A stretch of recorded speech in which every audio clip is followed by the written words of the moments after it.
Certaines campagnes publicitaires gigantesques voient le jour dans des agences qui brassent des millions de dollars. La nôtre est née de 3 mots écrits sur un mouchoir par un père à sa fille de 7 ans.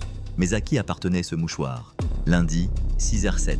Ethan Cole se tenait seul dans le garde-manger en verre et marbre du 28e étage d'Ahara Media.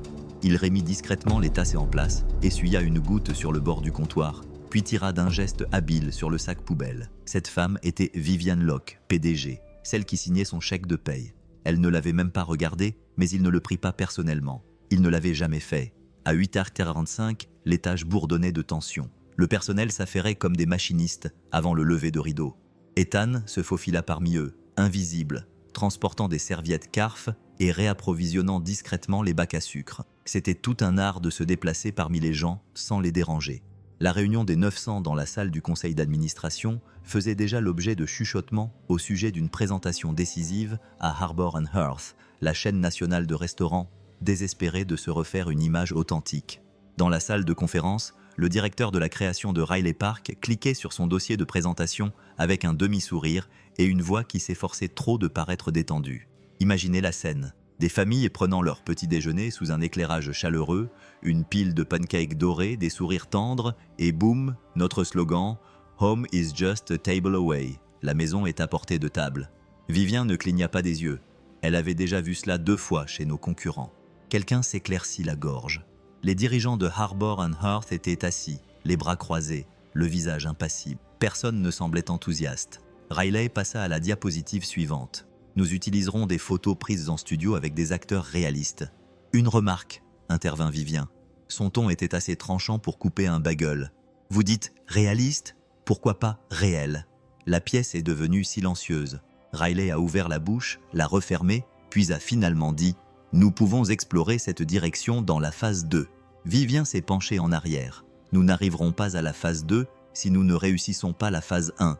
Si vous pensez, vous aussi, qu'il faut écouter d'abord, laissez un j'aime pour soutenir cette approche. Ethan a discrètement rempli les verres d'eau près de la porte. Il n'était pas censé écouter, mais il ne pouvait s'en empêcher. Ce soir-là, alors qu'il essuyait les bancs du couloir, Ethan croisa Riley dans le couloir. « C'était dur », dit Ethan.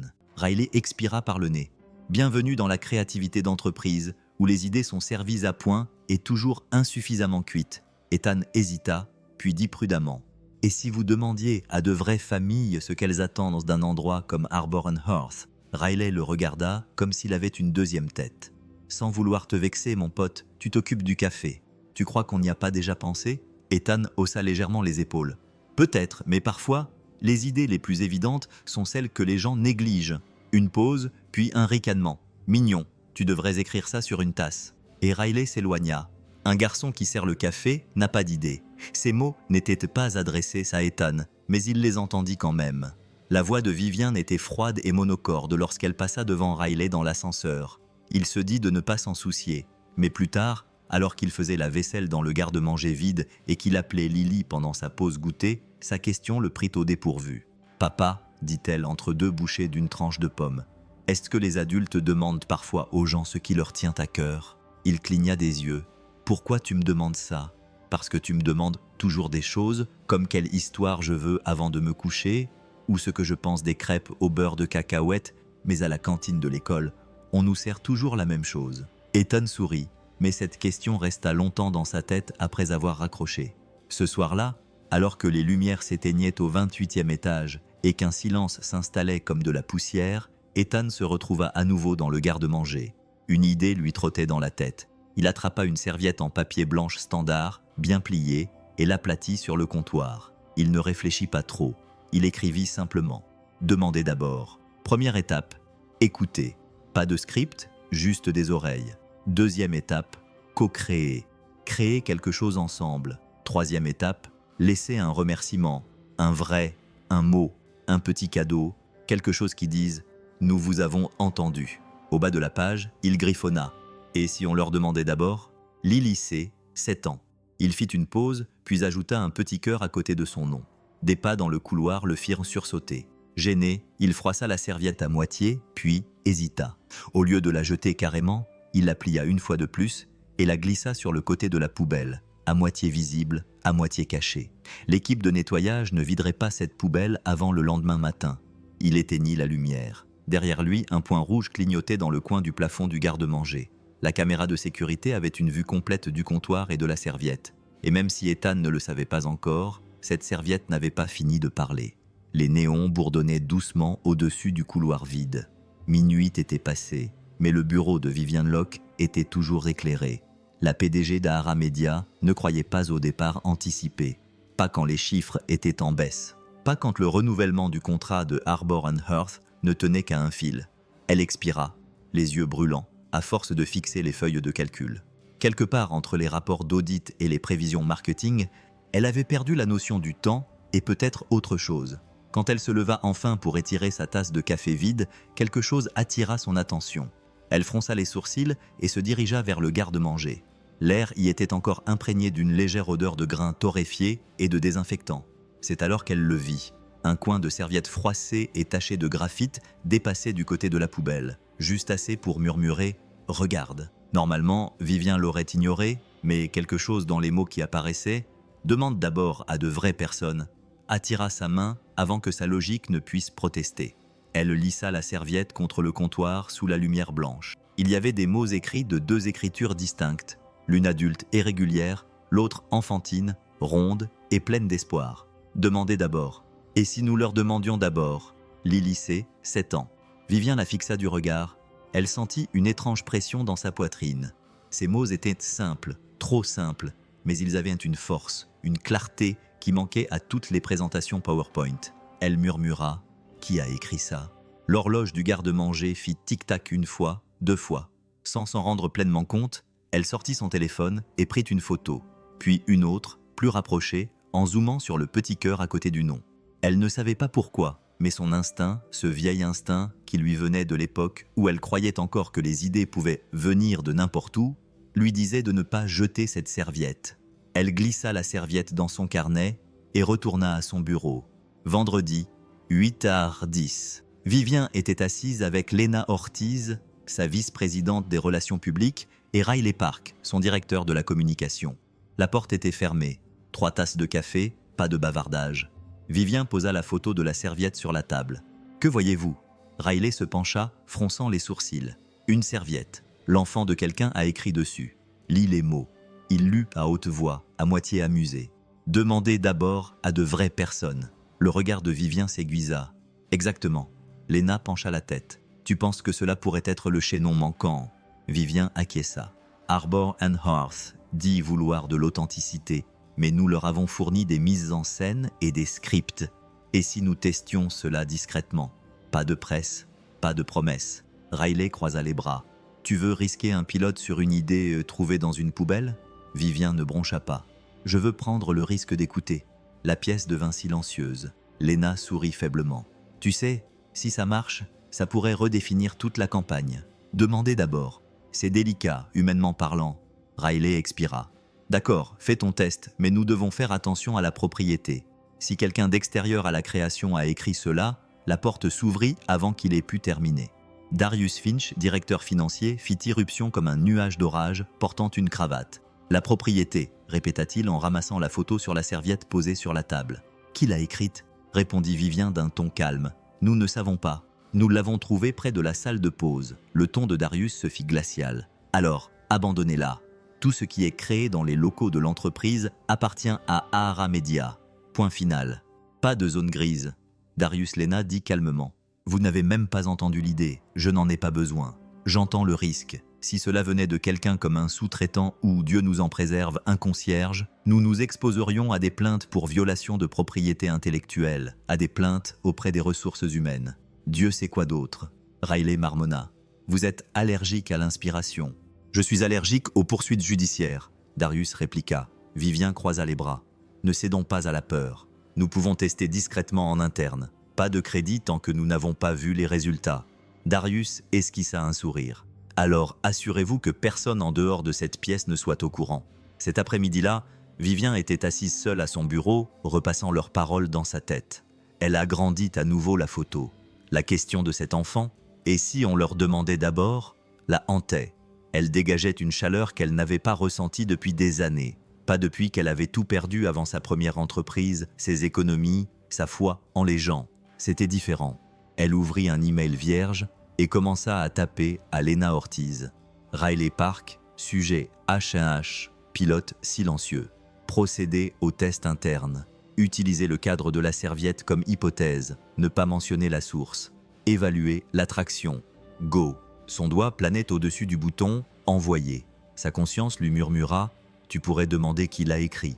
Sa peur répondit « Ou tu pourrais sauver 400 emplois ». Elle cliqua sur « Envoyer ».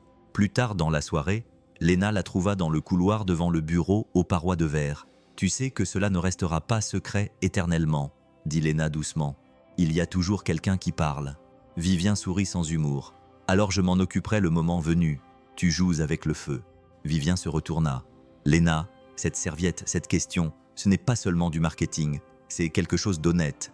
Et l'honnêteté est une monnaie dangereuse dans notre métier. » Lena l'étudia. Le silence aussi. De l'autre côté de la ville, dans un modeste appartement de 2 chambres, Ethan Cole bordait Lily dans son lit. « As-tu dit à Madame Morales que j'avais bien dessiné son chat ?» demanda Lily d'une voix endormie. « Oui. » Ethan sourit. Elle a dit qu'il lui ressemblait beaucoup, peut-être même plus gentil. Lily sourit. « Tu souris bizarrement. » Il rit. « Je suis juste fatigué, ma puce. » Alors qu'il éteignait la lampe, son regard se posa sur le comptoir où quelques serviettes étaient posées près de l'évier, toutes vierges. Il ne savait pas que l'une d'elles, ou plutôt sa jumelle, se trouvait désormais sur le bureau d'une femme qui n'avait pas souri sincèrement depuis des années. De retour chez Ahara Media, 23H45. Le bureau était un vaisseau fantôme rempli d'écrans bleus et de conduits d'aération résonnants. Vivien retourna au garde-manger pour prendre une dernière tasse avant de rentrer chez elle. La poubelle avait été vidée, tout était propre. Elle se servit une tasse de café, fixant son reflet dans le liquide sombre. Les paroles de son assistante, prononcées quelques mois plus tôt, résonnaient dans sa tête. « Tu es brillante, Vivien, mais parfois, tu te laisses guider par la peur plutôt que par la confiance. » Elle détestait que ce soit vrai. En sortant, elle jeta un coup d'œil vers la lumière rouge de la caméra du couloir. Elle savait qu'elle enregistrait chaque image, chaque heure. Elle savait que quelqu'un avait placé cette serviette là avant l'aube lundi. Probablement un serveur de café. Peut-être même le même homme qu'elle avait à peine regardé ce matin-là. « Qui que tu sois », murmura-t-elle. « Merci. » Puis elle murmura quelque chose qu'elle n'avait pas dit depuis des années. « J'espère que je ne vais pas tout gâcher. » Sur ces mots, elle entra dans l'ascenseur. La photo de la serviette brillant faiblement sur son téléphone comme un secret qui venait de prendre vie. Le monde ne change pas avec des feux d'artifice. Il commence tranquillement, avec quelqu'un qui ose écouter. Le mardi matin de la 2e semaine, une petite équipe interne de médias volait sous le radar. 3 jours, 3 villes, 3 familles. Pas de décor, pas de script, pas de costume. L'ordre de Vivien était simple. Capturer la réalité. Rien de lisse, rien de faux. Riley dirigeait l'équipe de production à contre-cœur. Sa fierté était encore blessée. Une campagne sur une serviette, marmonna-t-il à Lena alors qu'il montait dans le van de la société à Fresno. Nous construisons un empire sur du papier à lettres de cafétéria. Lena sourit faiblement. Les empires s'effondrent plus vite que l'honnêteté ne dure. Il sourit. Tu viens d'inventer ça ? Oui, répondit-elle. Mais ça semble vrai, n'est-ce pas ? Premier jour, Fresno, Californie. Earl, un chauffeur routier à la retraite, était assise à sa table de cuisine en remuant son café. Sa femme Ruth lui glissa une assiette de pancakes. Le jeune caméraman lui demanda « Si Harbor and Hearth pouvait ajouter un plat à son menu rien que pour vous, quel serait-il » Earl cligna des yeux. « C'est facile. Un endroit où l'on ne se sent pas pressé.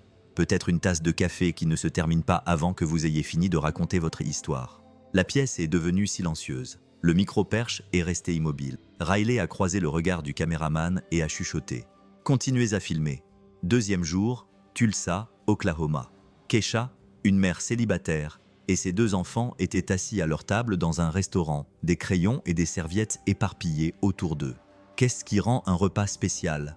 demanda l'intervieweur. Keisha sourit d'un air fatigué. « Quand quelqu'un se souvient de votre nom la fois suivante, ce n'est pas la nourriture, c'est le fait d'être vu. » Riley expira par le nez. « Être vu », murmura-t-il, « c'est notre ligne directrice.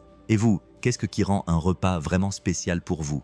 Partagez-le en commentaire, on lit tout. » Lena acquiesça doucement, et aucun d'entre nous ne l'avait écrit. 3e jour, Dayton, Ohio. Une famille de 4 personnes s'est réunie dans son jardin sous les guirlandes de Noël accrochées entre les arbres. Ce n'étaient pas des acteurs. Ils ne savaient rien de la serviette. Ils parlaient simplement comme des gens qui avaient traversé des moments difficiles. Le père, ouvrier d'usine, a déclaré « Vous voulez quelque chose d'authentique ? Ne nous marquez pas, asseyez-vous avec nous ». Cette phrase a frappé Riley comme une gifle et une bénédiction à la fois. Il a murmuré, presque pour lui-même, « Demandez d'abord, asseyez-vous ensuite ». Jeudi soir, les images ont été montées pour former un pilote interne approximatif. De vraies tables, de vraies personnes. Pas de filtre, pas de voix off, juste des conversations brutes. Le cliquetis des fourchettes et les éclats de rire entre deux respirations. Ils l'ont projeté à un groupe restreint au sein de Harbour and Hearth. 40 cadres ont regardé en silence les 6 minutes de film. À la fin, l'une des directrices de marque, une femme âgée aux cheveux argentés et au regard perçant, a simplement déclaré « On se reconnaît là-dedans ». Sa voix s'est légèrement brisée. Cela faisait des années que je ne nous avais pas vus à l'écran. De retour à San Francisco, Vivien a lu le rapport pilote sur son iPad. Plus 23% d'intention de revenir. Amélioration de l'image de marque, résonance émotionnelle positive à 89%. Elle ferma les yeux pendant un long moment. Ça avait marché. Elle appela Riley et Lena dans son bureau. « Prévoyez une réunion demain matin. Je veux montrer ça au conseil d'administration avant que H&H ne voit le montage final. » Riley hésita. « Vivien, à qui revient le mérite ?» Vivien le regarda suffisamment longtemps pour que le silence s'étire comme du verre. « Concentrons-nous d'abord sur les résultats. » Riley serra les mâchoires. « Tu ne vas pas enterrer ça, n'est-ce pas ? » « Je vais le protéger, » répondit-elle. « Parfois, c'est la même chose, » répliqua-t-il doucement. Ce soir-là, Ethan était assis sur le canapé avec Lily. Elle mangeait des céréales pour le dîner, dessinait avec un crayon émoussé tandis que la télévision clignotait. Il ne regardait pas vraiment jusqu'à ce qu'une bande-annonce publicitaire apparaisse à l'écran. 3 familles, une table de salle à manger, des voix. Il reconnut la façon dont les gens parlent vraiment quand personne n'écoute les mots-clés. À la fin, un texte blanc apparut sur fond de guitare acoustique lente. « Demandez d'abord ». La main de Lily se figea au milieu du crayon. « Papa, c'est ta serviette. » Ethan cligna des yeux. « Quoi ?» Elle pointa du doigt. « C'est toi qui as écrit ça. Je t'ai vu. Souviens-toi. Demande d'abord. » Il fixa la télévision, le souffle coupé entre l'incrédulité et quelque chose de plus profond. La peur mêlée à la crainte. C'était exactement la même phrase, le même rythme, le même cœur. Il coupa le son de la télévision et écouta le silence. Lily se blottit contre son bras. « Tu crois qu'ils ont demandé à de vraies personnes, papa ?» Il déglutit péniblement. « Je pense que oui, peut-être. » Mais son cœur se serra, car il savait comment ils en étaient arrivés là. Vendredi, 8h45, ARA Media, 28e étage. Vivien se tenait devant un petit groupe interne. Lena, Riley, Maya et Darius, prêts à donner le feu vert au projet pilote public. « Harbour and Hearth est ravi, » dit-elle d'un ton neutre. « Ils veulent lancer la campagne officielle la semaine prochaine. Nous allons nous étendre à 7 villes. » Lena sourit. « C'est énorme, Vivien. C'est un début, » répondit Vivien. « Mais cela doit rester confidentiel jusqu'à ce que nous gérions correctement le récit. » Darius se pencha en arrière. « Cela signifie qu'il ne faut divulguer aucun crédit. Cela signifie, dit Vivien avec précaution, que nous gardons l'origine interne jusqu'à ce que nous officialisions la politique en matière de propriété intellectuelle. » La voix de Riley fut basse, mais tranchante. « Vous voulez dire l'enterrer jusqu'à ce que vous puissiez le revendiquer en toute sécurité ?» rétorqua Darius. « Vous préférez faire la une des journaux avec un procès. » Le PDG remercie le concierge pour sa campagne virale. « Les actions s'effondreraient avant le déjeuner », intervint Lena, calme mais ferme. « L'éthique n'est pas une mauvaise stratégie de relations publiques, Darius. C'est la seule stratégie qui dure. »« Ça suffit, » dit Vivien. Son ton s'adoucit, mais son autorité resta intacte. « Nous trouverons un équilibre. Je veillerai à ce que la bonne chose soit faite au bon moment. » Ces mots résonnèrent comme une promesse enchaînée. Ce soir-là, après le départ de tout le monde, elle s'assit seule et regarda à nouveau les images. Des familles, une lumière chaleureuse, des rires spontanés. La photo sur la serviette était posée à côté de son clavier. Elle toucha le coin de l'image, suivant du doigt l'écriture légère de la question de l'enfant. Elle murmura « Tu as demandé en premier, j'essaye d'écouter. » Pendant ce temps, dans un petit appartement de l'autre côté de la ville, Ethan était bien réveillé. Son esprit repassait en boucle la publicité, la serviette, la formulation, la simplicité. Il ne voulait accuser personne. Il ne voulait même pas d'argent, mais quelque chose en lui avait besoin de comprendre. Il se tourna vers Lily, qui dormait maintenant, son ours en peluche blotti sous son bras. Il lui caressa doucement les cheveux et murmura « Peut-être. Les bonnes idées se propagent d'elles-mêmes. Puis il s'assit à la table de la cuisine, plia une serviette propre et écrivit une ligne de sa petite écriture soignée. « Écouter est une forme d'amour. » Il sourit faiblement. Peut-être apprendront-ils cela aussi. Il ne savait pas qu'au lever du soleil suivant, cette phrase tranquille se heurterait au mur des entreprises, aux débats juridiques et aux gros titres qu'il n'avait jamais demandés. Pour l'instant, il était simplement assis sous le doux ronronnement du réfrigérateur, un homme ordinaire, ignorant que le monde murmurait déjà ses mots. Le hall d'Ahara Media était animé par les écrans et les costumes. Mais au niveau des services, là où se trouvaient les lumières clignotantes et les dalles en vinyle éraflées, il régnait une tension différente. Ethan Cole ajusta sa ceinture utilitaire et sortit de l'ascenseur de service avec deux pensées qui tournaient dans sa tête. La publicité que Lily avait repérée et la phrase que personne n'aurait pu inventer par hasard. Demandez d'abord, ce n'était pas une coïncidence, c'était sa serviette, ou du moins, ça l'avait été. Il avait passé tout le week-end à tergiverser dans sa tête. La fierté le tirait d'un côté, l'humilité de l'autre. Il ne voulait pas d'ennui, il ne voulait pas de gloire, il voulait juste être reconnu. Un murmure de vérité dans un bâtiment qui ne parlait principalement qu'en termes de chiffres. Alors, le lundi matin, après 2 tasses de café noir et une longue étreinte de Lily, Ethan ouvrit l'application de messagerie électronique sur l'ordinateur de la salle de pause. Ses doigts hésitèrent, puis tapèrent soigneusement « Bonjour, Ahara Media. Objet. Commentaire sur le pilote H1H et remerciements. Bonjour. J'ai regardé la bande-annonce du pilote pendant le week-end. Elle m'a profondément touché. J'ai reconnu l'expression « demandez d'abord ». Et je voulais dire que si c'est la direction que vous prenez, c'est la bonne. Je serais ravi de vous faire part de mes suggestions sur la manière de mesurer plus efficacement l'engagement de la communauté, si cela vous intéresse. Merci, Ethan Cole. Service d'aide alimentaire. Il relut le message 2 fois. Aucune accusation, juste une proposition. Il cliqua sur « Envoyer ». Quelque part au 28e étage, un filtre numérique a signalé le message entrant avec 2 mots-clés « Contribution » et « Pilote » et l'a directement acheminé vers le système de pare-feu de Darius Finch. 10 AR 15. Bureau du directeur financier. Darius a lu le message une fois, puis une 2e fois. Il n'a pas bronché. Il ne l'a pas transféré. Il n'a pas demandé à Vivien. Au lieu de cela, il a cliqué sur « Répondre ». Ethan, merci pour votre message. Vos commentaires ont été reçus et pris en compte. Pour l'instant, aucune contribution supplémentaire n'est nécessaire. Cordialement, le service de communication interne. Il ne signa pas son nom et, par mesure de sécurité, signala l'expéditeur pour un contrôle interne. Escalade bloquée. De retour dans le garde-manger du sous-sol, Ethan fixa la réponse d'une ligne. Il la ressentit comme une main froide sur sa nuque. Pas de la colère, pas du rejet, de l'effacement. Plus tard dans l'après-midi, alors qu'il réapprovisionnait le salon de bien-être en t-shirt, Ethan croisa Mme Morales, la responsable des installations. Elle remarqua son silence. « Vos épaules parlent », dit-elle sans lever les yeux de son bloc-notes. « Elles sont voûtées. Quand vous êtes fier, elles se redressent.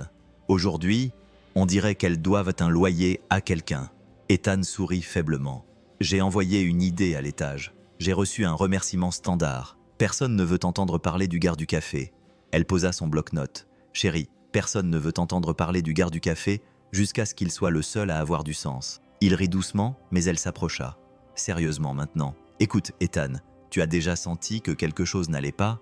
Note-le. L'heure, le lieu, ce qui s'est passé. Garde un petit carnet, envoie-toi un email. Prends une photo, n'accuse personne. Contente-toi de noter. Pourquoi?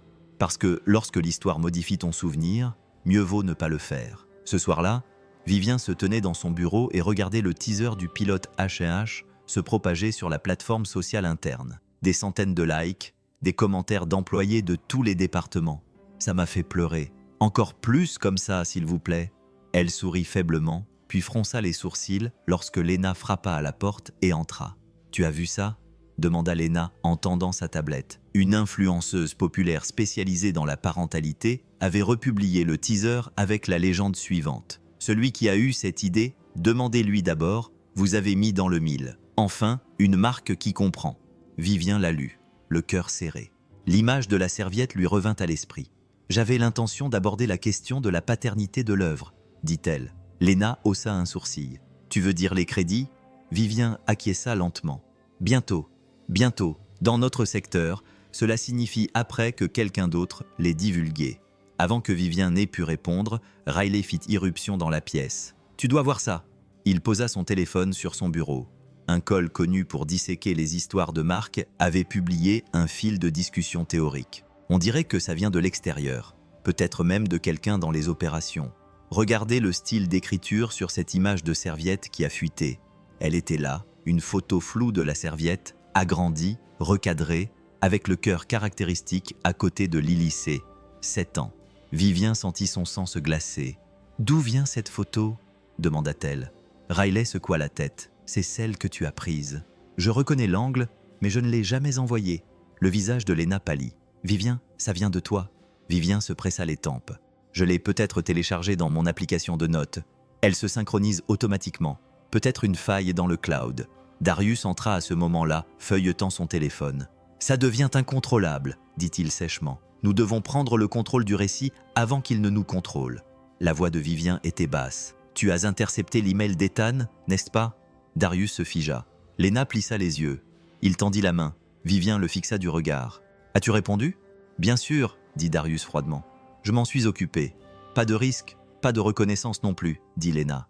Vivien resta longtemps sans parler. Puis, calmement, elle dit « Parfois, le silence est la trahison la plus bruyante. » De l'autre côté de la ville, Ethan était assis dans la laverie automatique près de son appartement, regardant Lily plier des chaussettes avec le sérieux intense d'un ingénieur de la NASA. Son téléphone vibra. Un message direct de Gabe Foster, journaliste indépendant. « Salut, Ethan. Je suis une piste concernant l'origine de la campagne Ask First d'Ahara. Ton nom a été mentionné.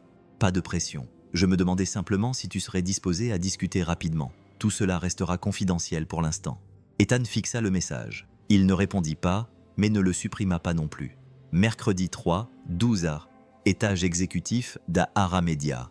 Dans la salle de crise, Léna exposa le plan d'urgence. Vivien resta immobile. Riley dit « Soit on prend les devants, soit on se fait dévorer tout cru par le récit. » Vivien regarda une nouvelle fois la photo de la serviette sur son téléphone. Elle essayait de faire ce qu'il fallait en silence, mais le silence était devenu menaçant. Elle murmura, surtout pour elle-même, « Il n'a pas demandé à être crédité. Il a demandé à aider. » Léna leva les yeux. « Alors, qu'allez-vous faire ?» Vivien se leva. La seule chose qui compte dans toute cette campagne. Elle les regarda droit dans les yeux. « Je vais écouter. » Lundi matin, peu après 7h, à San Francisco. Ethan Cole ouvrit son téléphone tout en remuant le porridge de Lily. La cuisine sentait légèrement la cannelle et le pain grillé brûlé. Il ne s'attendait pas à des feux d'artifice, mais Ping Ask First était en vogue sur TikTok. Il cligna des yeux, tapa sur l'écran. Celui-ci fut envahi de clips, de familles riant, de moments passés au restaurant, de réactions, d'articles de réflexion. Qui avait imaginé cette campagne géniale ? Un influenceur déclara « C'est tellement simple que ça fait mal ».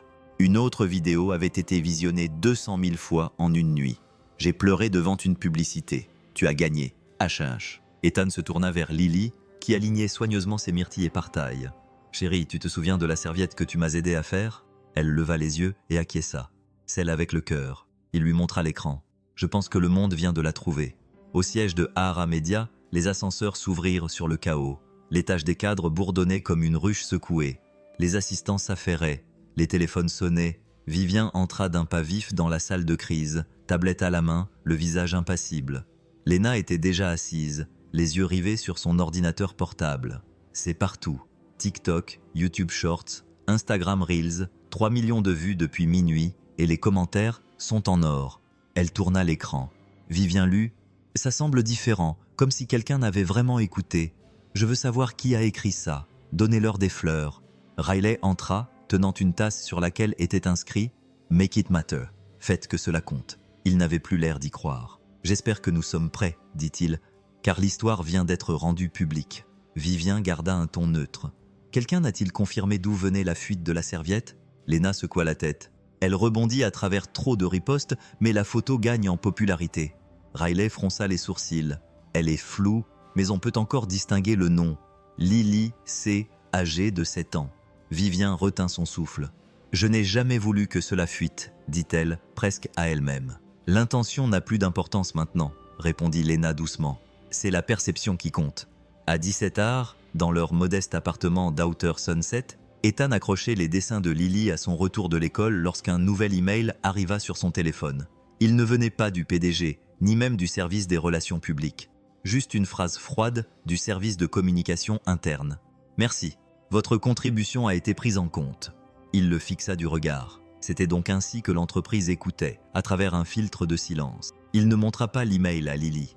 Au lieu de cela, elle tira sur sa manche et lui montra un dessin au crayon représentant un homme avec une casquette bleue, un cœur sur sa chemise et une serviette dans la main. 3 mots rouges flottaient au-dessus de sa tête. « Exprimez votre idée avec gentillesse. » Il ravala quelque chose de tranchant dans sa gorge. « C'est toi qui as fait ça. » Lily acquiesça. « Pour que tu n'oublies pas que c'était toi. » Le lendemain matin, dans un café tranquille à 2 pâtés de maison d'Ahara, le journaliste Gabe Foster était assis avec son ordinateur portable ouvert et ses écouteurs dans les oreilles. Il avait déjà suivi des fils avant des fuites, des échecs marketing, de faux rebranding, mais celui-ci semblait réel. Il rejoua le pilote, fit une pause, zooma. Là, dans le coin inférieur de la serviette dans le teaser, il l'aperçut encore, le nom à peine visible de Lily C. Il sourit. « Je t'ai eu. » À 14h40 ce même mardi, Ethan nettoyait le garde-manger au 22 lorsque Mademoiselle Morales s'approcha avec 2 barres granola et un regard qui disait « Il se passe quelque chose ». « J'ai entendu les relations publiques s'agiter », dit-elle en lui tendant la collation. « Tu penses toujours à parler ?»« Je ne sais pas », murmura Ethan. « Ce n'est pas une question de poursuite judiciaire ou de gros titres. Je veux juste… » Il hésita. « Je veux juste savoir que je n'étais pas invisible. » Elle lui tapota l'épaule. « Chérie, les gens invisibles ne déclenchent pas de feu de forêt. Cette serviette, elle a déjà fait le tour du monde. » Il parvint à rire doucement. « Je n'ai même pas vérifié l'orthographe. » De retour à l'étage, dans la suite des relations publiques, Lena prépara la déclaration officielle. Vivien se tenait derrière elle, les bras croisés et le cœur serré. Ahara Media a développé en collaboration la campagne Ask First, lut Lena à haute voix. « Ah c'est sûr, c'est vague, » répondit Vivien. « C'est le but. » Vivien s'appuya contre la fenêtre, regardant la ville se fondre dans la lumière de fin d'après-midi. Elle détestait cette partie, celle où la vérité était édulcorée jusqu'à ce qu'elle soit conforme aux exigences légales. Lena demanda doucement « Tu veux que je rédige un 2e communiqué ?» Au cas où Vivien ne répondrait pas, mais son silence en disait long. Ce soir-là, Ethan était assis à la table de la cuisine, regardant la vidéo en boucle sur l'écran fissuré de son téléphone. La vidéo avait désormais dépassé les 8,7 millions de vues. Il fit défiler les commentaires les uns après les autres. Celui qui a eu l'idée de demander d'abord mérite une médaille. Cela semble humain, comme si cela venait de quelqu'un qui l'a vécu. Il ne répondit pas, il ne republia pas. Il resta simplement assis là, le poids d'être à la fois vu et effacé pesant sur lui, comme 2 mains sur sa poitrine. Il jeta un coup d'œil au dessin de Lily sur le réfrigérateur. Son cœur dessiné au crayon semblait plus grand ce soir-là. Juste avant minuit, de retour dans le bureau de Vivien, Riley fit irruption, son téléphone à la main. Ce n'est plus une théorie. Un blogueur a publié une comparaison entre le pilote et la photo de la serviette qui a fuité, le cœur, l'écriture, la citation. Il laissa tomber le téléphone sur son bureau. Il cite des noms maintenant. Vivien lut lentement le titre. Est-ce qu'un livreur de café a inspiré la campagne virale derrière l'histoire de la serviette ? Ils ne veulent pas que vous le sachiez. Ses doigts se crispèrent. Il n'a jamais demandé ça, murmura-t-elle. Riley haussa un sourcil. Non, mais vous le saviez. Et vous avez attendu. Vivien se détourna. Je protégeais l'équipe, l'entreprise. Vous protégiez votre silence, dit-il doucement. Elle ne répondit pas. Elle se contenta de regarder à nouveau la photo de la serviette, désormais floue à force d'avoir été republiée et partagée à travers le monde. Elle portait encore ses empreintes digitales. Le jeudi matin de la 3e semaine, la salle de conférence d'Ahara ne sentait ni stratégie ni café. Elle sentait le confinement. L'horloge numérique au-dessus du mur de verre dépoli indiquait 9h04 et l'ambiance était déjà glaciale. Darius Finch, directeur financier, se tenait à la tête de la table dans un costume anthracite, la voix aiguisée pendant la nuit. La campagne Ask First qu'il a lancée fait fureur. 17 millions de vues, des hashtags tendances, H1H prêt à conclure un contrat de 3 ans et nous avons une histoire virale qui échappe à notre contrôle. Il appuya sur la télécommande. Un écran s'alluma, affichant la photo de la serviette qui circulait désormais sur Reddit, Twitter et même Facebook. La serviette du concierge, c'est ainsi que les fils de discussion l'appelaient. Viviane Locke était assise en silence à l'autre bout de la table, flanquée de Lena Ortiz et Maya Chen, la directrice juridique de l'entreprise. Riley Park faisait tourner un stylo, le regard fixe mais indéchiffrable. Darius poursuivit. « Nous avons une occasion de mettre fin à cette affaire proprement avant que quelqu'un ne porte plainte ou ne donne plus d'oxygène à la presse. » Maya croisa les bras. « Et quelle est votre proposition, Darius ?» Il tapota sa tablette. « C'est simple. Une offre de licenciement avec clause de confidentialité. Un règlement à l'amiable avec une prime ponctuelle pour éviter toute responsabilité. Nous conservons la propriété intellectuelle. Nous contrôlons l'histoire. » Lena cligna lentement des yeux. « Vous voulez licencier l'homme qui a inspiré notre campagne la plus humaine ?» Darius répondit sans broncher. « Nous le récompensons généreusement. Mais nous ne créons pas de précédent. Si nous rendons hommage à un employé de cuisine, nous créons une attente juridique et, pire encore, une attente culturelle. » Maya l'interrompit. « Tu penses que reconnaître une idée est dangereux ? Je pense qu'ouvrir la porte à des hommages non sollicités, dit Daria d'un ton neutre, revient à ouvrir la boîte de Pandore. » Vivien n'avait pas encore pris la parole. Elle avait les mains jointes et les yeux rivés sur la projection. Maya se tourna vers elle. Vivien réfléchissait. Il y eut un long silence. Puis Vivien dit doucement. « Et si nous n'avions pas besoin de le fermer ?» Darius haussa les sourcils. « Tu veux admettre que cela vient de lui ?» La voix de Vivien était basse mais déterminée. « Si l'histoire est déjà sortie, nous ne pouvons peut-être pas choisir si elle se répand. Mais nous pouvons choisir comment nous nous présentons dans cette histoire. » Lena se pencha en avant. Cela pourrait être un moment d'intégrité. Darius ricana, ou de stupidité. Riley prit enfin la parole. Il y a un autre angle. Tout le monde se tourna vers lui. « C'est moi qui ai vu la serviette en premier, » dit-il, dans le bureau de Vivien, avant que tout cela ne soit rendu public. Les yeux de Vivien croisèrent les siens. Riley acquiesça doucement. « Tu ne l'as pas volé. Tu y as vu quelque chose, et tu l'as transformé en quelque chose de plus grand. Mais je ne l'ai pas transformé toute seule. » dit Vivien. Darius intervint d'une voix sèche. « L'intention n'a pas d'importance, c'est la propriété qui compte. » Maya se leva lentement. « Alors peut-être est-il temps de parler de propriété partagée. » Elle se dirigea vers le tableau blanc et prit un marqueur. « Envisageons une voie éthique conforme pour l'avenir. » Elle écrivit 3 points. « Inspiration d'Eton Cole. Bonus ponctuel pour le soutien aux installations. Reconnaissance sans précédent. Titre temporaire de responsable de l'écoute de la communauté. Durée déterminée. Cela ne crée pas de précédent dangereux. » Ma expliqua que cela honore une contribution spécifique dans un cadre limité, avec un langage approuvé par le Conseil du travail. Et cela nous offre une formidable occasion de rédemption. Lena sourit faiblement. Une PDG qui admet qu'elle n'avait pas toutes les réponses. C'est peut-être exactement ce dont cette marque a besoin. Les doigts de Vivien tapotèrent la table, puis s'arrêtèrent. Elle leva les yeux. « Je veux parler à Eton seul ce soir. » À 19h10, le 28e étage était désert, à l'exception du faible bourdonnement du système de climatisation et du léger tintement des tasses à café empilées dans la salle de pause au bout du couloir. Ethan Cole sortit de l'ascenseur, n'ayant pour tout bagage que son badge d'employé et le silence qu'il avait appris à porter. Vivien se tenait près de la fenêtre, regardant la ville s'illuminer en contrebas. « Merci d'être venu, » dit-elle sans se retourner. « Je n'avais pas vraiment le choix, » répondit Ethan d'une voix calme. Elle se retourna alors. « Tu as toujours le choix, surtout quand il s'agit de raconter ton histoire. » Il l'observa un instant, puis dit simplement « Je n'en ai parlé à personne. Je sais. » Elle lui fit signe de s'asseoir. Il ne le fit pas, mais resta debout. Vivien prit une inspiration. « Je te dois plus qu'une campagne. » Ethan secoua la tête. « Tu ne me dois rien. Je ne voulais pas être remercié. Je ne voulais simplement pas être effacé. » Cela la frappa comme une vérité douce mais indéniable. Il poursuivit. Je n'essayais pas d'être un héros. J'ai juste écrit quelque chose en quoi je croyais, avec l'aide de ma fille. Tu en as fait quelque chose de plus grand, ce n'est pas grave. Mais quand j'ai tendu la main et que j'ai reçu une réponse automatisée, ça n'était pas acceptable. La voix de Vivien se brisa légèrement. J'ai échoué avant même de lancer ma première entreprise. J'ai promis trop et fait trop peu. J'ai juré de ne plus jamais me laisser guider par mes émotions. Ethan finit par s'asseoir, calme et posé. Tu peux te laisser guider par les deux, dit-il. Tu peux choisir l'entreprise et continuer à choisir la vérité. Elle ferma les yeux. Quand elle les rouvrit, quelque chose s'était adouci. Serais-tu prêt à nous laisser reconnaître publiquement ta contribution ?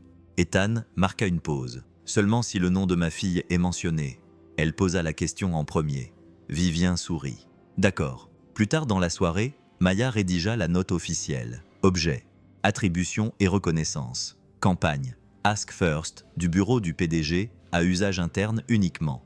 Ahara Media reconnaît que l'inspiration pour la campagne Ask First provient d'une note personnelle écrite par Ethan Cole, responsable du soutien aux installations, et sa fille Lily Cole, âgée de 7 ans.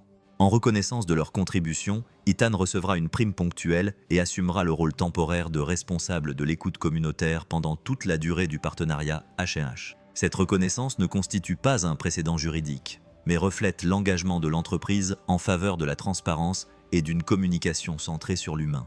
Elle cliqua sur « Enregistrer le brouillon » et, le lendemain, celui-ci serait soumis au conseil d'administration, qui voterait pour décider si Ahara Media était prête à dire tout haut ce qu'il pensait tout bas. Mais pour l'instant, Vivien entra dans le garde-manger vide où tout avait commencé, prit une serviette propre et écrivit 6 petits mots. « Merci de ne pas rester silencieux ». Elle la plia délicatement et la laissa sur le comptoir, juste à côté de la cafetière qu'Ethan remplirait le lendemain matin. À 19h10 précise, le vendredi de la 3e semaine, l'ascenseur du 28e étage d'Ahara Media s'ouvrit dans un murmure. Ethan Cole en sortit, toujours vêtu de sa chemise bleu marine et de son pantalon de travail gris. Il s'était essuyé les mains 2 fois sur l'ourlet avant d'appuyer sur le bouton de l'ascenseur et il ne portait rien. Pas de notes, pas de défense, juste un calme tranquille et le poids des mots de sa fille dans sa poitrine. Vivian Locke attendait dans la salle de conférence. Les lumières étaient tamisées, les stores ouverts sur la ligne d'horizon de San Francisco. Elle avait retiré ses talons. Sa tablette était posée à l'envers. Ce n'était pas une PDG qui se préparait à faire une présentation. C'était une femme qui se préparait à écouter. « Merci d'être venu », dit-elle. Ethan acquiesça légèrement. « Je me suis dit que si je ne venais pas, quelqu'un d'autre pourrait réécrire la fin. » Vivien esquissa un sourire. « Et si vous venez, alors peut-être que nous l'écrirons ensemble. » Elle lui indiqua le siège en face d'elle. Pas de longue table, juste une table ronde. « C'est intentionnel, dit-il. » Il y eut un moment de silence. 2 personnes aux extrémités opposées d'une histoire. Aucune des 2 n'avait l'intention de commencer. Maintenant, elles essayaient de la terminer avec élégance.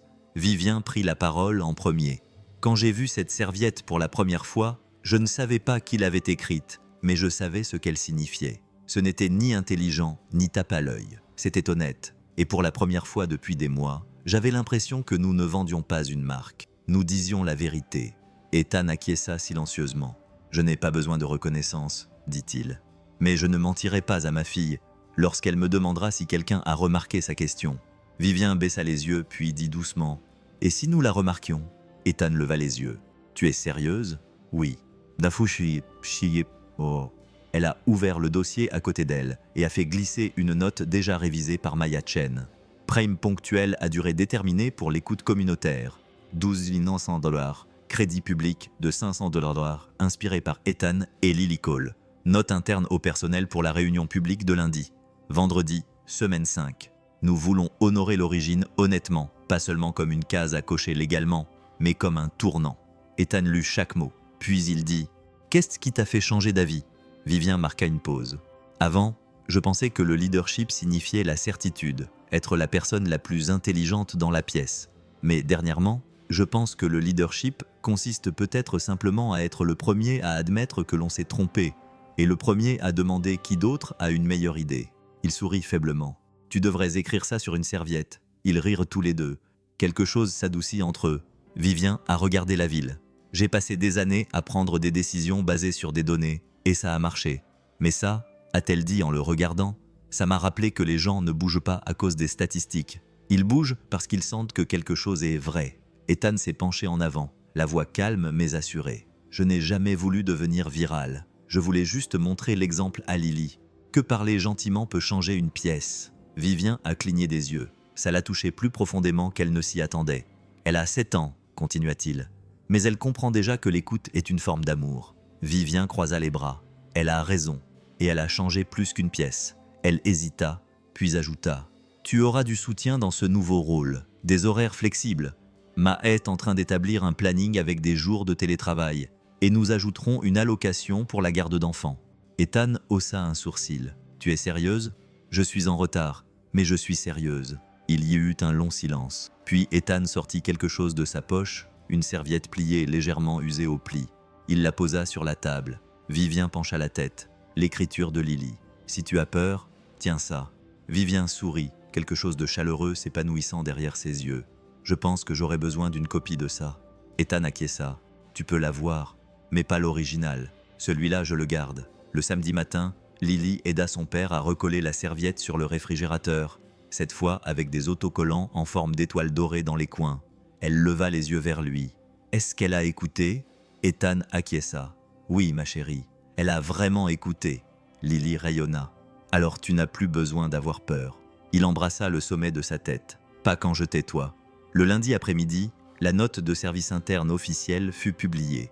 De la part du PDG, objet, reconnaissance et inspiration de la campagne Ask First. Ahara Media est fier de reconnaître que le cœur de la campagne Ask First a été inspiré par une note écrite par Ethan Cole, membre de notre équipe des installations, et sa fille Lily. Ethan occupera temporairement le poste de responsable de l'écoute communautaire afin de nous aider à définir la manière dont nous allons à l'avenir tenir compte des voix réelles. Parfois, les plus petites questions mènent aux plus grandes réponses. Nous sommes à l'écoute.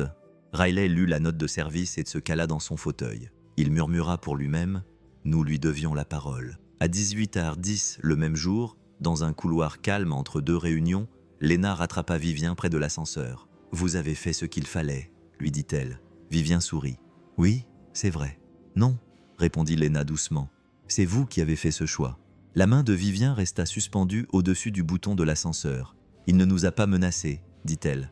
Il n'a rien exigé. Il a simplement demandé à être entendu. » Lena acquiesça. Et maintenant, toute l'entreprise sait à quoi cela ressemble. Lorsque les portes de l'ascenseur s'ouvrirent, Vivien entra, puis s'arrêta. « Dites à l'équipe de conception, dit-elle, pour la toile de fond de la salle de réunion, que je veux un seul mot en gras. »« Quel mot ?» demanda Lena. Vivien la regarda dans les yeux. « Écoutez, le jeudi matin de la 4e semaine, la salle du conseil d'administration d'Ahara Media était prête pour la guerre. À 9h pile, Vivien Locke entra, vêtu de noir. Ce n'était pas seulement une couleur, c'était un signal, précision, détermination. 12 membres du conseil d'administration, 2 heures prévues. Une décision qui allait soit définir l'avenir d'Allard, soit le fracturer de l'intérieur. Elle prit place à la longue table ovale. Un seul mot était affiché sur l'écran central derrière elle. « Écoutez !» Darius Finch, assis à sa droite, s'éclaircit la gorge et prit la parole avant qu'elle ne puisse le faire. « Je vais être direct, dit-il. Ce qui est en jeu ici, ce n'est pas une question de sentiment, mais de précédent. Si nous attribuons ouvertement à un concierge le mérite d'une campagne qui a été conçue, peaufinée et déployée par une équipe créative de plusieurs millions de dollars, nous érodons le cadre dans lequel s'inscrit le fonctionnement de cette entreprise. » Il se leva et cliqua sur sa télécommande. Un graphique apparut. Risque de responsabilité de la marque. Cas d'attribution erronée de propriété intellectuelle 2019-2024. Aujourd'hui, c'est une serviette en papier. Demain, c'est un procès parce que quelqu'un prétend avoir pensé à un slogan dans l'ascenseur. Riley Park se pencha en avant. Vous présumez de la mauvaise foi là où il n'y a que de bonnes intentions. Darius ne le regarda pas. Je présume que le monde n'est pas fait pour les bonnes intentions. C'est pourquoi les entreprises ont des contrats et non des poignées de main. La voix de Vivien, calme mais ferme, brisa la tension montante. Permettez-moi d'être tout aussi direct. L'écran changea. Il montrait désormais côte à côte une image tirée du pilote Ask First et la photo originale de la serviette. Sous les deux images figurait une ligne de texte. Parfois, les voix les plus faibles sont celles qui disent le plus vrai. Vivien se leva. Cette campagne n'est pas devenue virale parce qu'elle était intelligente. Elle est devenue virale parce qu'elle était humaine. Elle a commencé par la question d'un enfant et le cœur d'un père. Et que cela nous plaise ou non, le public le sait déjà. Elle regarda autour de la table, un visage après l'autre.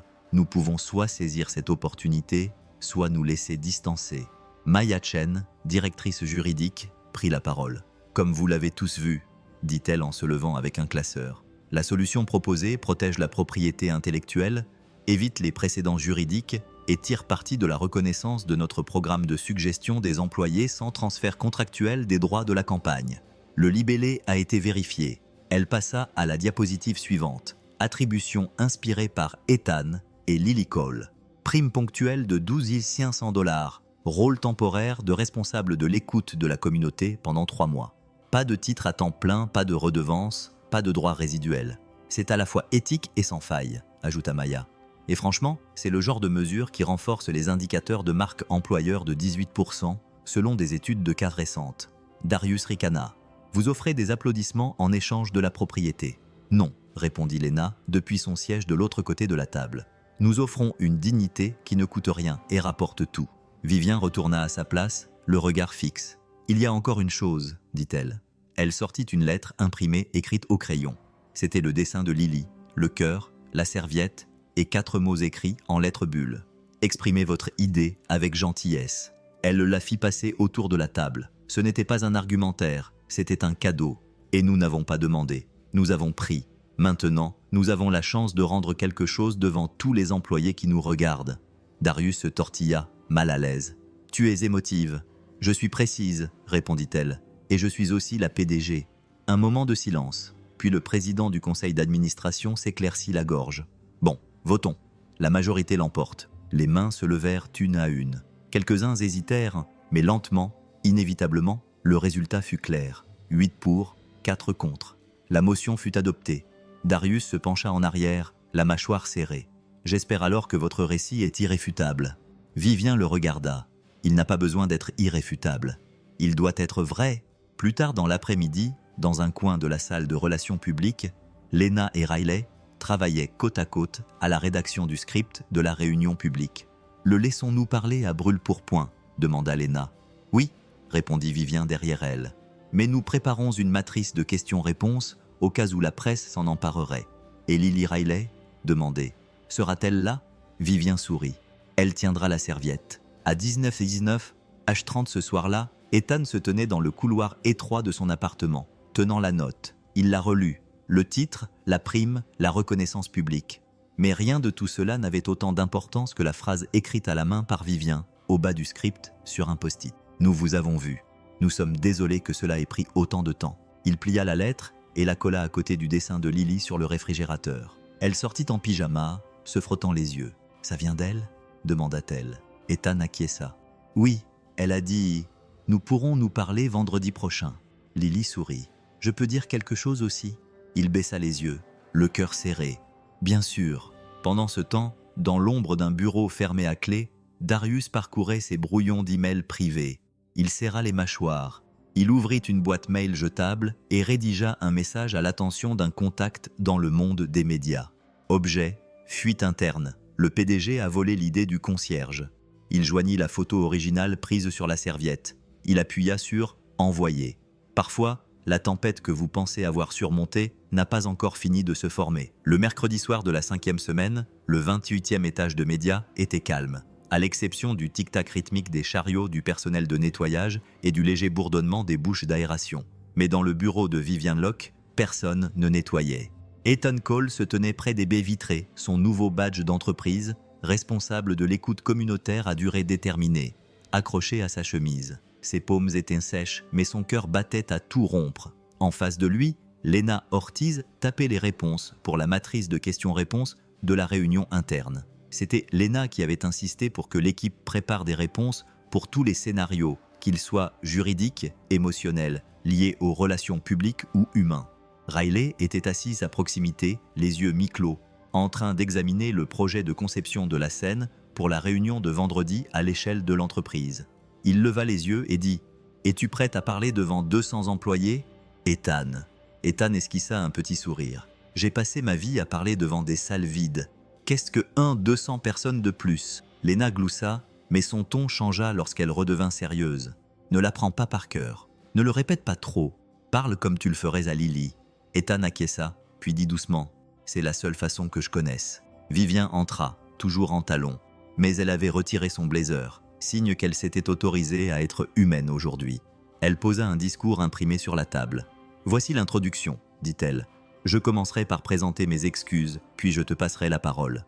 Nous annoncerons le titre, la prime et la bourse. Puis nous terminerons avec la voix de Lily. » Ethan cligna des yeux. « Une bourse. » Vivien sourit gentiment. « Nous lançons une idée de fond à partir d'une serviette en papier.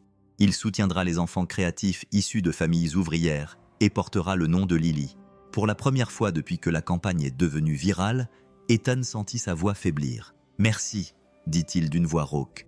Elle s'en souviendra plus longtemps que n'importe quel nombre de vues. » Vivien croisa son regard. Elle nous a rappelé à qui ce travail est destiné.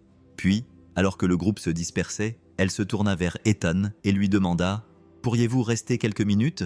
Il acquiesça et les autres partirent. Vivien s'assit en face de lui et croisa les mains. « Je ne l'ai pas dit au conseil d'administration, dit-elle, mais j'avais la photo de la serviette plusieurs semaines avant le lancement de la campagne. Je l'ai prise dans la poubelle et je l'ai gardée. Je savais qu'elle avait une signification. » Ethan se pencha en arrière. « Alors pourquoi n'as-tu rien dit à ce moment-là » Sa réponse fut lente. « Parce que j'ai déjà échoué. Ma première start-up a fait faillite parce que j'ai fait confiance trop tôt. J'ai laissé le crédit s'échapper et j'en ai payé le prix. Alors j'ai construit des murs. J'ai arrêté d'écouter. Et quand j'ai vu ta serviette, je me suis figé. Je me suis dit, si ça marche, je devrais à un inconnu ce qui nous a sauvés. » Il ne répondit pas tout de suite. « Alors tu ne me devais rien, mais tu te devais le courage d'admettre d'où cela venait. » Vivien ferma brièvement les yeux. « J'essaye. » Ethan fouilla dans sa poche et en sortit une serviette froissée, douce et familière. Il la posa entre eux. Elle m'a fait la réécrire. Elle a dit que la première version contenait trop de mots compliqués. Vivien la déplia. Cette fois, on pouvait lire « Étape 1 ». Écoutez comme si c'était la chose la plus importante. Étape 2. Construisez-le ensemble. Étape 3. Remerciez de tout votre cœur. En bas, avec tout notre amour, Lily et papa. Vivien sourit. Vraiment ? Elle sourit pour la première fois depuis des jours. Elle a 7 ans, acquiesça Ethan. Elle va bientôt avoir 70 ans. Vivien tapota la serviette du bout du doigt. Cela devrait figurer dans la présentation pour la mairie. Non, répondit Ethan doucement. Celui-ci est juste pour nous.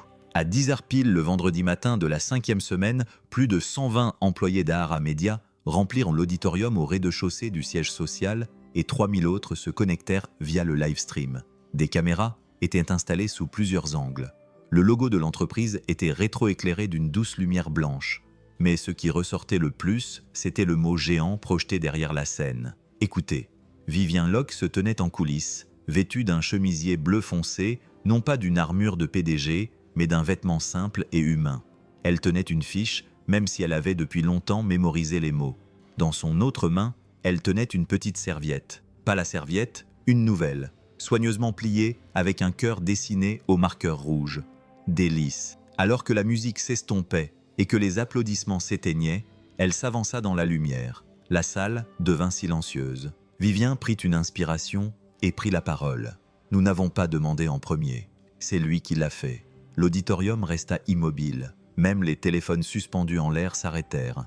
Vivien poursuivit. « Il y a 5 semaines, nous nous préparions à perdre l'un de nos plus gros clients. Nous avions des idées, des diapositives, des présentations, tout sauf du cœur. Et puis quelque chose arriva. Pas lors d'une séance de brainstorming, pas de la part d'une agence, mais sur une serviette écrite par un homme qui sert le café, sort les poubelles et écoute mieux que la plupart d'entre nous qui occupons des bureaux d'angle. Il n'essayait pas de devenir viral. Il essayait de montrer à sa fille que la gentillesse compte, que les idées ne viennent pas des titres, mais de la vérité. Elle se tourna légèrement, balayant la salle du regard. Nous avons tous lu les gros titres, mais voici ce qu'ils ne vous ont pas dit. Il n'a pas exigé d'être crédité. Il n'a pas fait appel à un avocat. Il a envoyé un email de remerciement.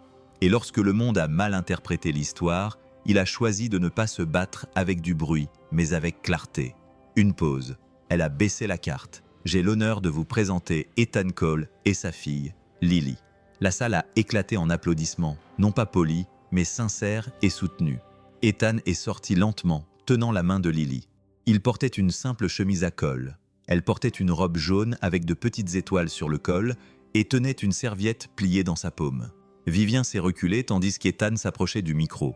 Il a regardé la foule, puis Lily, puis à nouveau la foule. « Je n'aurais jamais imaginé me retrouver ici », a-t-il déclaré. « Honnêtement, j'ai passé la majeure partie de ma vie à parler sans que personne ne m'écoute. Mais j'ai écrit quelque chose sur une serviette, non pas parce que je trouvais cela brillant, mais parce que ma fille m'avait posé une question que je ne pouvais oublier. Elle m'avait demandé « Les adultes demandent-ils aux gens ce qui leur tient à cœur ?» Et je n'avais pas de bonne réponse. Alors, j'en ai écrit une. Il brandit une version plastifiée de la serviette originale. Demandez d'abord « Écoutez, construisez ensemble, remerciez de tout votre cœur. » La salle était désormais silencieuse. Ce n'était pas un discours commercial. C'était un rappel que la dignité ne s'obtient pas par le salaire et que les idées n'ont pas besoin d'autorisation pour être bonnes. Lily a tiré sur sa manche. Il a souri. Elle a quelque chose à dire. Il s'est écarté tandis que Lily, qui atteignait à peine le micro, regardait avec des yeux écarquillés mais courageux. Elle a déplié sa serviette et a lu attentivement. Demandez d'abord, puis écoutez attentivement. Merci. Une pause. La salle a éclaté en applaudissements. Certains ont applaudi, d'autres se sont essuyés les yeux. Tout le monde l'a ressenti. Une fois les applaudissements calmés, Vivien s'est à nouveau avancé. Nous aimerions récompenser officiellement Ethan et Lily avec 3 choses, a-t-elle déclaré. Premièrement, une prime ponctuelle de 12 500 $.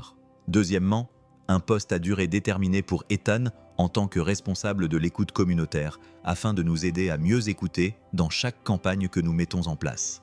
Et troisièmement, le lancement d'un nouveau fonds de bourse d'études. L'idée d'une bourse d'études pour les enfants créatifs issus de familles de la classe ouvrière. La première bénéficiaire, Lily Cole. Lily a levé les yeux vers son père, les yeux écarquillés. « Avons-nous gagné quelque chose ?» Ethan a souri, les larmes aux yeux. « Non, ma chérie, nous avons donné quelque chose. » 30 minutes plus tard, dans les coulisses, alors que la foule se dispersait et que le nombre de spectateurs en direct grimpait en flèche, Maya se tenait à côté de Lena dans la salle verte, faisant défiler sa tablette. La réaction des médias est déjà en train de changer. Maya a déclaré « Nous avons publié la note de service complète, le calendrier original et l'accord signé. La plupart des titres sont en cours de mise à jour. Certains ont même présenté leurs excuses. » Lena a souri. « On ne voit pas ça souvent, surtout pour des concierges, » répondit Maya. Vivien entra, retirant son oreillette, épuisée mais rayonnante. Riley la suivait, applaudissant lentement. C'était le meilleur lancement de campagne que nous n'ayons jamais planifié. Vivien rit. Ce n'était pas vraiment une campagne. Puis il se tourna vers Ethan, qui venait d'entrer avec Lily tenant un biscuit. Riley lui tendit la main. « Je te dois des excuses. J'ai d'abord vu ta serviette et je ne croyais pas qu'elle venait de quelqu'un comme toi. » Ethan lui serra la main. « Ce n'est pas grave. La plupart des gens ne croient pas en ce qu'ils n'ont pas construit. » Riley acquiesça, puis ajouta doucement. « Mais à partir de maintenant, je demanderai. » Pendant ce temps, à l'extérieur de l'auditorium, les pancartes de protestation qui avaient commencé à s'accumuler au cours de la semaine avaient disparu, remplacées par des cœurs dessinés à la craie sur le trottoir par des enfants et des messages tels que « Demandez d'abord et écoutez, c'est cool », écrits au pastel.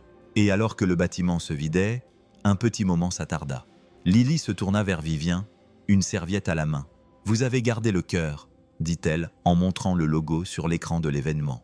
Vivien s'agenouilla à côté d'elle. « Nous l'avions presque oublié, dit-elle, mais tu nous l'as rappelé. » À 11h08, le communiqué de presse final a été publié. Ahara Media reconnaît que sa campagne la plus marquante cette année n'est pas venue d'une agence de création. Elle est venue d'une serviette dans une salle de pause, d'un père et d'une fille qui nous ont rappelé que les meilleures idées commencent par l'écoute. Nous sommes fiers de dire que nous avons demandé, que nous avons écouté et que nous en sommes ressortis meilleurs. Et sur les réseaux sociaux, un nouveau hashtag est devenu tendance. Elle exprime votre idée avec gentillesse. Le lundi matin de la 6e semaine, les échos de la réunion publique résonnaient encore dans les couloirs d'Ahara Media. Les gens maintenaient les portes de l'ascenseur ouvertes plus longtemps. Ils écoutaient davantage pendant les réunions. Quelqu'un a même collé une serviette de table sur le tableau d'affichage de la salle de pause avec 3 mots simples, griffonnés au stylo bleu. Nous continuons à écouter.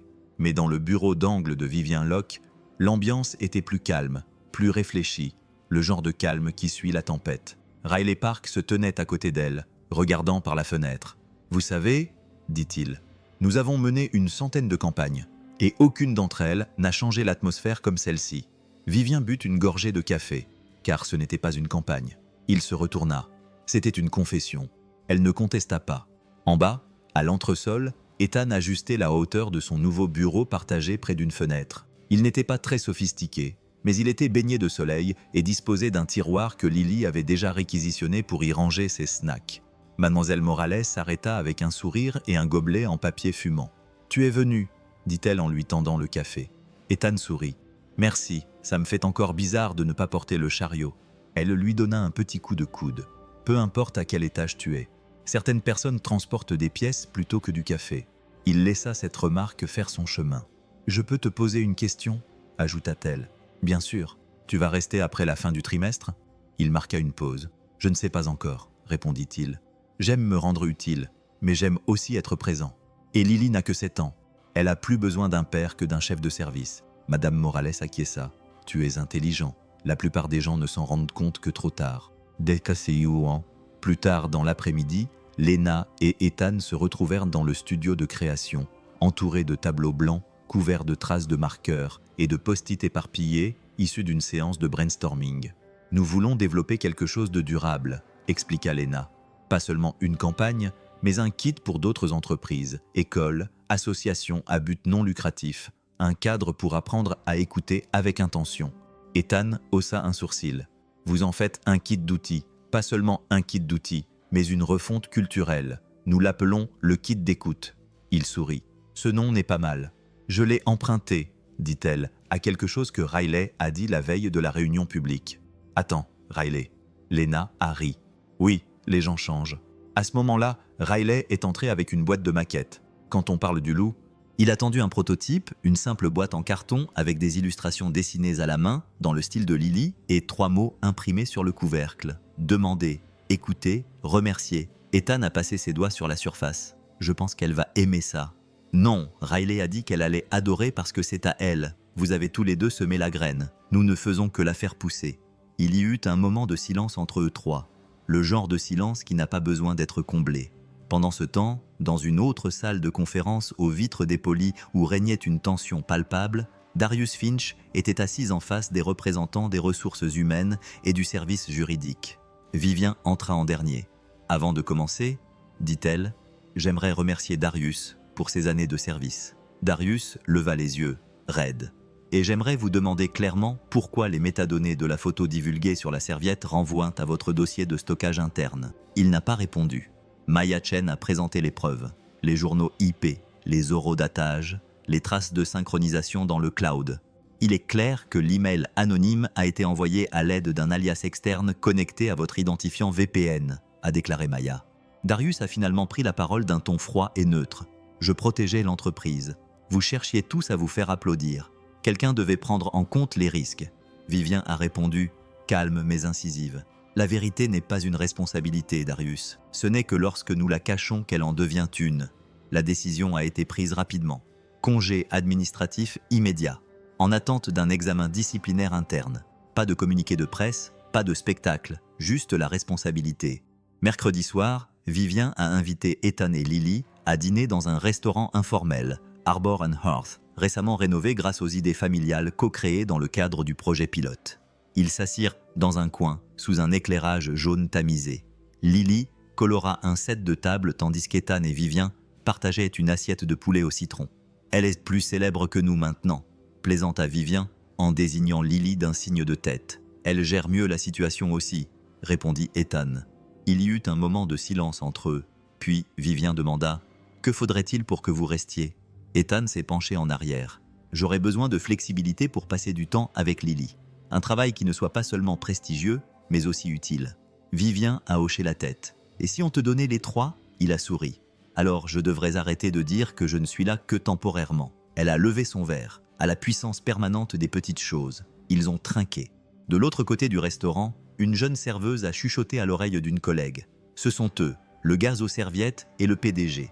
Ils ne l'ont pas entendu, mais cela ne les aurait peut-être pas dérangés. Plus tard dans la soirée, de retour à la maison, Ethan borda Lily. Elle serrait son ours en peluche contre elle. « Ils ont vraiment donné mon nom à quelque chose ?» murmura-t-elle. « Oui, » répondit Ethan. « Une bourse d'études et peut-être d'autres choses à venir. » Lily sourit. « Alors je veux continuer à écouter pour toujours. » Il repoussa doucement ses cheveux en arrière. « Tu es déjà meilleur que la plupart des adultes. » Au bureau, Riley ajouta une dernière diapositive au dossier d'écoute. Une photo d'une serviette sous une lumière chaude, avec des mots faibles mais clairs. « Exprimez votre idée avec gentillesse. » En dessous, inspiré par Ethan et Lily Cole. Il cliqua sur « Enregistrer ». Le jeudi soir de la 6e semaine, la salle de bal du Pacifica Art Center scintillait sous des lumières ambrées chaudes. Plus de 400 invités s'étaient rassemblés. Des cadres, des créateurs, des leaders communautaires et des familles issues des images pilotes originales. Personne n'était là pour vendre, personne n'était là pour faire de la promotion. Ils étaient tous là pour une seule raison, écouter. Sur scène, devant un décor minimaliste, 2 mots écrits à la main flottaient doucement sur l'écran. Écoutez d'abord. Il n'y avait ni maître de cérémonie, ni slogan de marque, juste le déroulement régulier de quelque chose de rare, une histoire racontée avec sincérité. Les lumières se sont tamisées et un montage vidéo a commencé, montrant des extraits du parcours de la campagne. Ruth à Fresno, remuant son café à côté de son mari, Earl.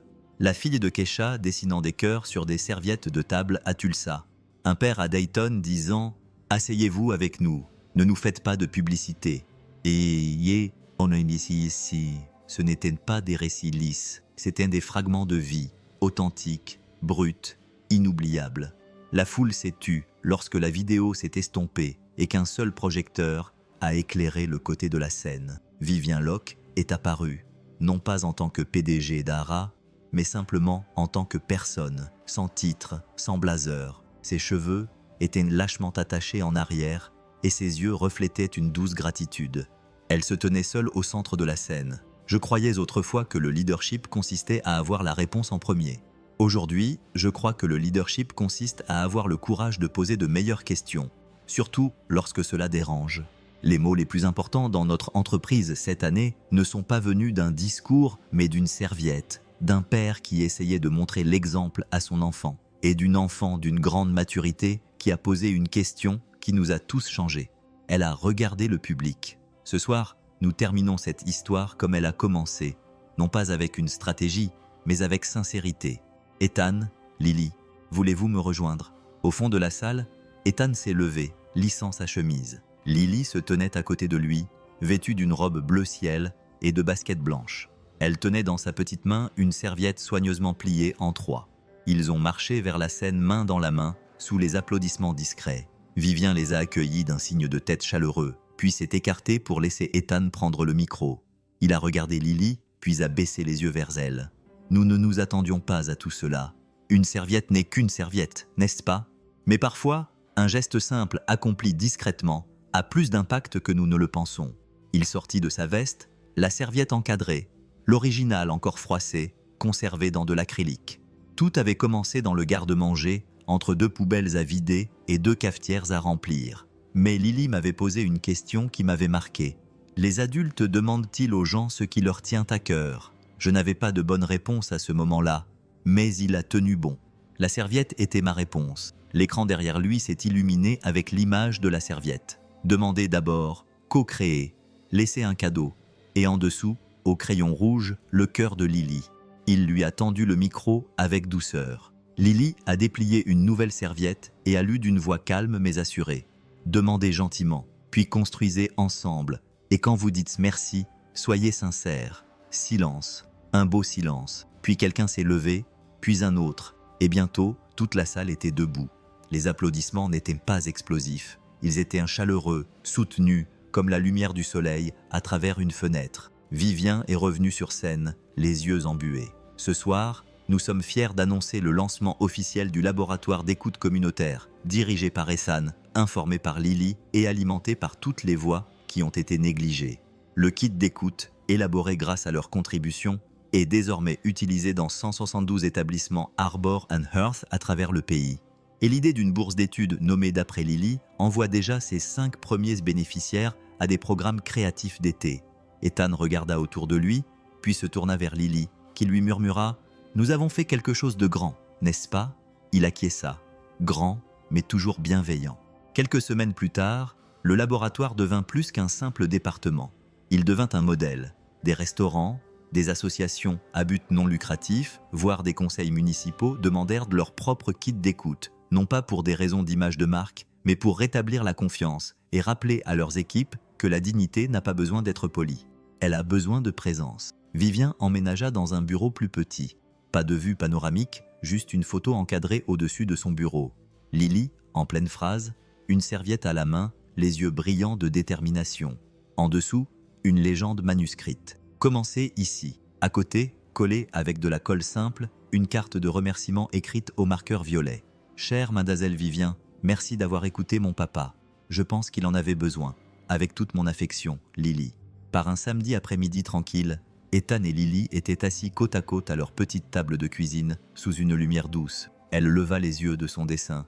Que devrions-nous écrire ensuite, papa? Il sourit en repoussant ses cheveux derrière son oreille. Quelque chose que les gens peuvent emporter avec eux, dit-il.